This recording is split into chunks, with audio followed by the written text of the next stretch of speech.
একেবারে নতুন স্বাদের পটলের এই রেসিপি থাকলে কিন্তু এক থালা গরম গরম ভাত শুধু এই দিয়েই খাওয়া হয়ে যাবে। এর জন্য হাফ কিলো পরিমাণে পটল এখানে মাঝ বরাবর চিড়ে নিয়েছি।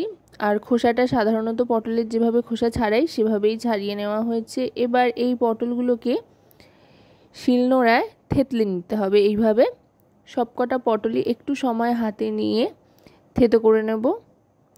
এইভাবে পটলটা থেতো হয়ে গেলে কি হয়, যারা পটল খেতে পছন্দ করেন না তারা কিন্তু বুঝতে পারবেন না বা তাদের অতটাও খারাপ লাগবে না খেতে, তারা দেখবেন বেশ খেয়ে নিচ্ছে পটলটা। এইভাবে পুরো পটলগুলো থেতো করে নিচ্ছি। থেতো করতে যতক্ষণ সময়, তারপরে কিন্তু রান্নাটা খুব তাড়াতাড়ি হয়ে যায়।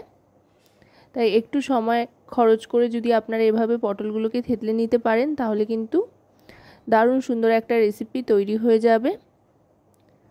ব্যাস, পটলগুলো থেতো করা হয়ে গিয়েছে। এবার এগুলো সব তুলে নিচ্ছি একটা পাত্রের মধ্যে শিলনোড়া থেকে। এবার খানিকটা রসুন নিয়ে নিচ্ছি। রসুনটাও ঠিক একই রকমভাবে থেতো করে নেব, যেহেতু পটল আর রসুন দুটো এখানে শিলে বেটে বা থেতো করে নেওয়া হচ্ছে। তো তাই এই রেসিপিটাকে চাইলে আপনারা কিন্তু রসুন পটলও বলতে পারেন। রসুনের একটা স্ট্রং ফ্লেভার এই রেসিপিটাতে কাজ করবে যেহেতু।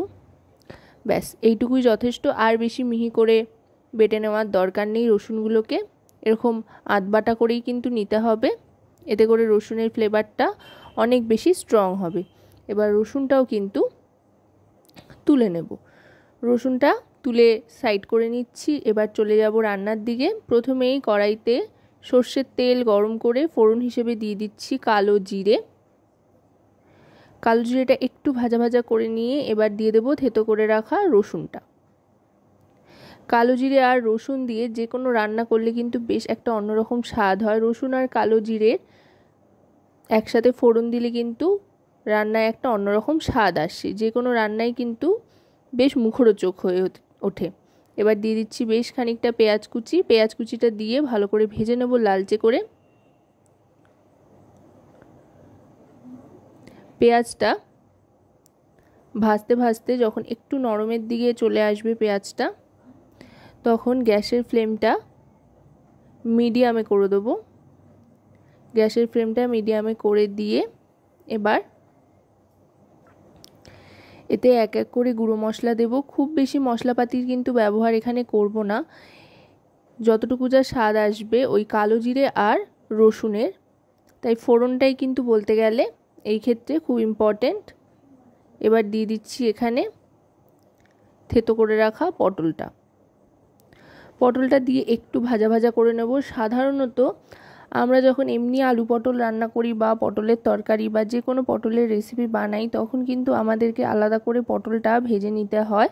তবে এই জাতীয় বা এইভাবে পটলের তরকারি বা রেসিপি রান্না করলে কিন্তু আপনাদেরকে আগে থাকতে পটল ভাজবার দরকার হবে না, একসাথেই ভেজে নিতে পারবেন।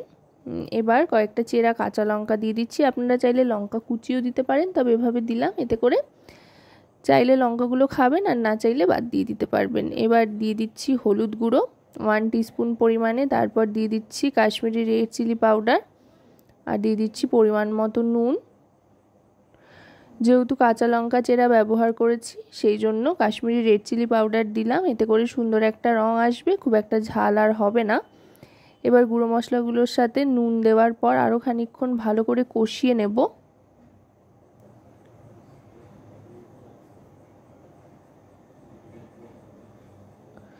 ভালো করে কষিয়ে বেশ একটা জল মতো যখন ছাড়তে আরম্ভ করবে পটল থেকে, ততক্ষণ পর্যন্ত কিন্তু এটাকে ভালো করে কষিয়ে নিতে হবে। পটল থেকে একটু জল ছাড়তে আরম্ভ করলে গ্যাসের ফ্লেমটা লোতে রেখে ঢাকনা চাপা দিয়ে দেবো। মোটামুটি 2 থেকে 2.5 মিনিট ঢাকনা চাপা দিয়ে রাখার পর ঢাকনাটা সরিয়ে নিলাম। দেখুন পটল কিন্তু নিজের জলেই রান্না হয়ে গিয়েছে, আলাদা করে কোনো রকম জলের ব্যবহার কিন্তু করতে হচ্ছে না। সাধারণত বাটা ভর্তা আমরা তো খেয়ে থাকি, তবে এভাবে একবার পটল বানিয়ে দেখবেন, খেতে কিন্তু অসাধারণ লাগে। আশা করব রেসিপিটি আপনাদের ভালো লাগবে। ভালো লাগলে অবশ্যই রান্নাবাটি চ্যানেলটিকে সাবস্ক্রাইব করে লাইক শেয়ার কমেন্টের মাধ্যমে আমাদের পাশে থাকবেন আর পাশে থাকা বেল আইকনটি অন করে দেবেন সবার আগে সমস্ত রকম নতুন রান্নার নোটিফিকেশান পাওয়ার জন্য। কারণ আপনাদের নিয়ে আপনাদের জন্যই কিন্তু আমাদের চ্যানেল রান্নাবাটি। একেবারে যখন পাক খেয়ে আসবে আর কড়াইয়ের থেকে উঠে উঠে আসবে তখন বুঝতে হবে একেবারে তৈরি হয়ে গিয়েছে। তারপর সার্ভ করে দেবো গরম গরম ভাতের সাথে খাওয়ার জন্য।